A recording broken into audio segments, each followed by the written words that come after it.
So first, I'm trying to create a demo data set with social media to showcase the social media extractors.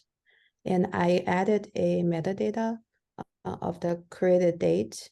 So this widget shows you how you can now register the date with your data set. And here is how you can upload the file. Also, because this metadata is enforced, we want to emphasize that the metadata aspect of the Clowder too. So we made that a requirement. And here again, of course, I'm uploading Elon Musk's tweets. And leveraging this CSV Explorer visualization, we can do some quick exploration of the raw bytes of that Elon Musk's tweets.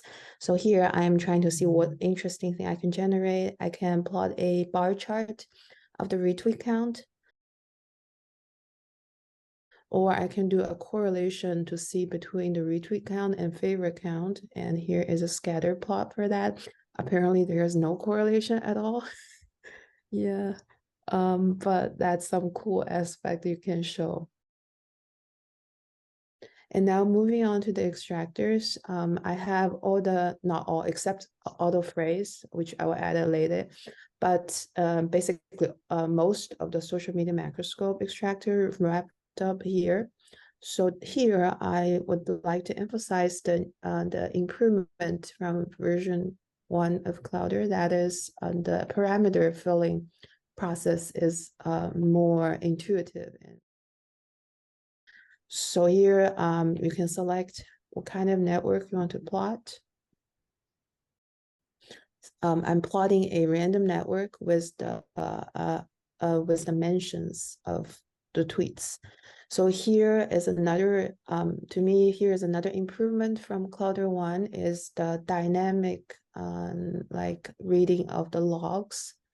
And here, if you stay on this page long enough, it will refresh every 2 seconds to give you the latest logs. And here is how you restart, but if you're done, you can just click done. And now I wrapped my results into a folder, which is the PyClowder update we did this week. Max also did one. So PyClowder now is 2 version bumped up with a little bit new features. So all the network data is now stored in this folder. And here is a visualization of the network. We enabled the iframe after some debating, but we decided to do that. So this will allow user to have nice visualization, and you can download, and here you can share the link. If you open, this is my local instance, but if I deploy it, it will be a nicer URL. But with that link, you can open it incognito mode and you can still get the visualization. And since it generates a bunch of other CSVs, I was just here to try like what kind of thing we can plot the result. We can explore the result of extractor.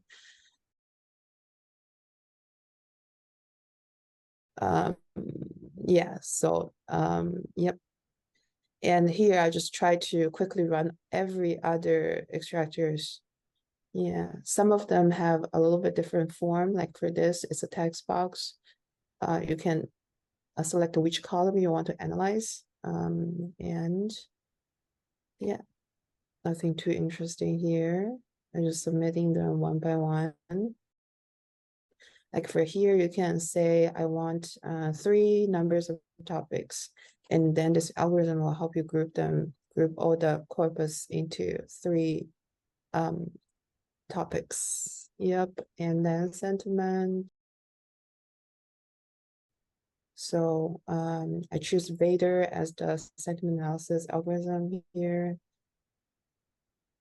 And last thing is natural language processing. I can choose like I want to do stemming or lemmatization, and like how do I want to tag them.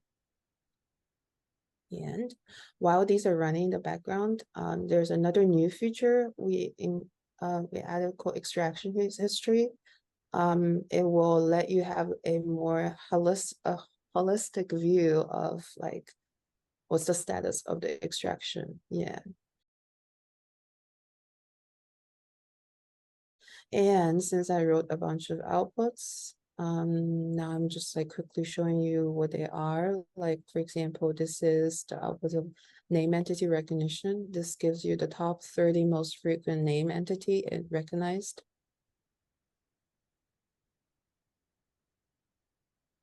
Yep. And another feature is this extractor will generate some metadata and attach them to each of the file to record like what parameter I pick. And this one is a breakdown of the name entity category. Since I searched Elon Musk me, that's why the person percentage is so high. Yeah. And this one is for pre-processing, I think. Yeah. Mm-hmm.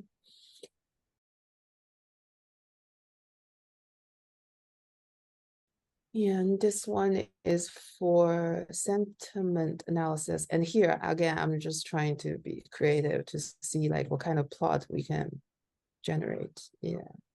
And this is the breakdown of the sentiment. Surprisingly, it is positive over negative. Last thing is the topic modeling. Yeah. It is also interactive, like you can zoom into different topics. And here you can toggle the relevance metrics and you'll see the word change. And that's it.